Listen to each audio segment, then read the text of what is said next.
ఏది అయినా ట్రై చెయ్యి ఆచి చికెన్ మసాలా. ఆచి చికెన్ మసాలా.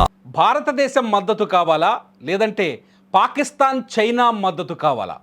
బంగ్లాదేశ్ ప్రజల్ని ఓటు రూపంలో అడిగితే వాళ్ళు చెప్పిన తీర్పేంటో తెలుసా?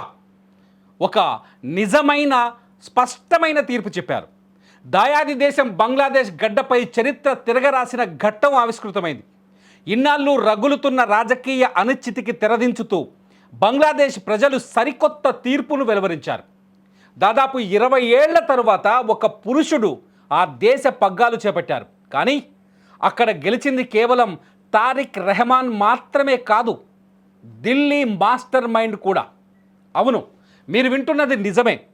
ఇన్నాళ్ళు షేక్ హసీనా లేకపోతే భారత్కు బంగ్లాదేశ్ దూరమైపోతుందన్న విశ్లేషణలు పటాపంచలు చేస్తూ బంగ్లాదేశ్ నేషనలిస్ట్ పార్టీ బిఎన్పి సాధించిన ఈ ల్యాండ్ స్లైడ్ విక్టరీ వెనుక భారత వ్యూహాత్మక విజయం కూడా దాగి ఉంది.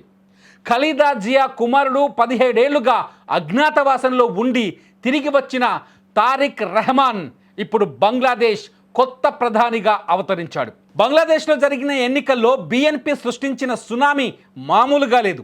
మొత్తం 350 సీట్లున్న పార్లమెంట్లో ప్రత్యక్ష ఎన్నికలు జరిగిన 299 సీట్లకు గాను తారిక్ రెహమాన్ నేతృత్వంలోని బిఎన్పి ఏకంగా 212 సీట్లను కైవసం చేసుకుంది.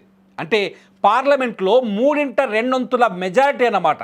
దీనికి పూర్తి భిన్నంగా పాకిస్తాన్ మద్దతు ఉందని భావించే జమాతే ఇస్లామీ కూటమి, అలాగే చైనా ఇండైరెక్ట్ సపోర్ట్ ఉన్న 11 పార్టీల బలంతో బరిలోకి దిగిన కేవలం 68 సీట్లకే పరిమితమైంది.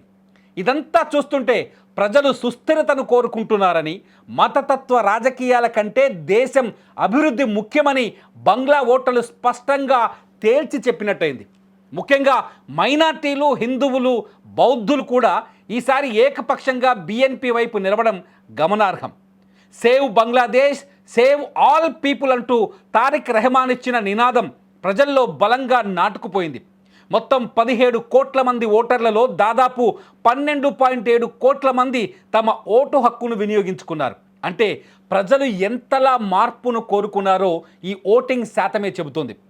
విదేశాల్లో ఉన్న బంగ్లాదేశీయులు కూడా స్వదేశానికి వచ్చి మరీ ఓట్లు వేయటం ప్రజాస్వామ్యంపై వారికి ఉన్న నమ్మకాన్ని తెలియజేస్తుంది. బంగ్లాదేశ్ ఎన్నికల్లో ఇక్కడ మనం ప్రత్యేకంగా చెప్పుకోవాల్సింది భారత దౌత్యం గురించి. ఇన్నాళ్ళు భారత్ కేవలం షేక్ హసీనాను మాత్రమే నమ్ముకుందనే విమర్శలుండేవి. కానీ జయశంకర్ రూపంలో భారత విదేశాంగ విధానం ఒక అద్భుతమైన మలుపు తిరిగింది.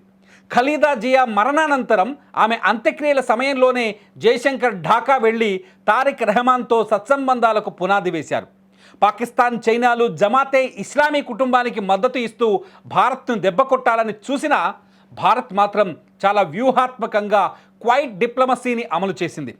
తారిక్ రెహమాన్ లండన్ నుంచి ఢాకాలో అడుగుపెట్టినప్పుడు ఆయనపై ఉన్న పాత కేసులేవి ఆయన్ని ఇబ్బంది పెట్టకుండా ఉండటం వెనుక భారత పరోక్ష సహకారం ఉందన్నది కాదనలేని సత్యం.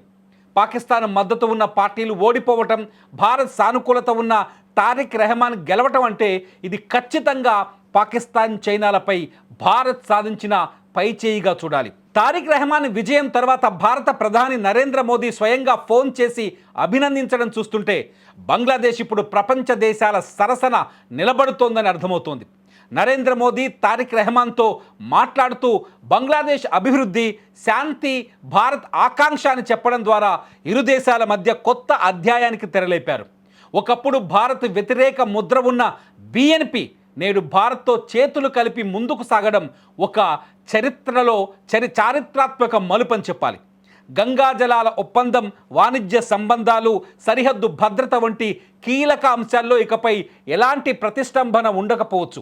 మొత్తంగా చూస్తే బంగ్లాదేశ్ ఒక క్లిష్టమైన దశను దాటింది. రక్తపాతం, అనిశ్చితి, హింస తరువాత ఒక స్థిరమైన ప్రభుత్వం ఏర్పడింది. పాకిస్తాన్ కుట్రలను, చైనా ఆధిపత్యాన్ని తిప్పికొడుతూ భారత్ తన సరిహద్దు దేశాన్ని తిరిగి దక్కించుకుంది. తారిక్ రెహమాన్ విజయం బంగ్లాదేశ్ ప్రజలదే కాదు, అది భారత వ్యూహాత్మక సహనానికి, పరిణితి చెందిన దౌత్యానికి దక్కిన నిజమైన విజయం. మరి మీరేమంటారు? బంగ్లాదేశ్ వెనుక భారత్, బంగ్లాదేశ్ స్థిరత్వం వెనుక, స్థిరమైన ప్రభుత్వ ఏర్పాటు వెనుక భారతదేశం ఉందంటే మీ అభిప్రాయం ఏంటి? మీ అభిప్రాయాలు ఈ వీడియో కింద కామెంట్ చేయండి. చూస్తూనే ఉండండి సుమన్ టీవీ.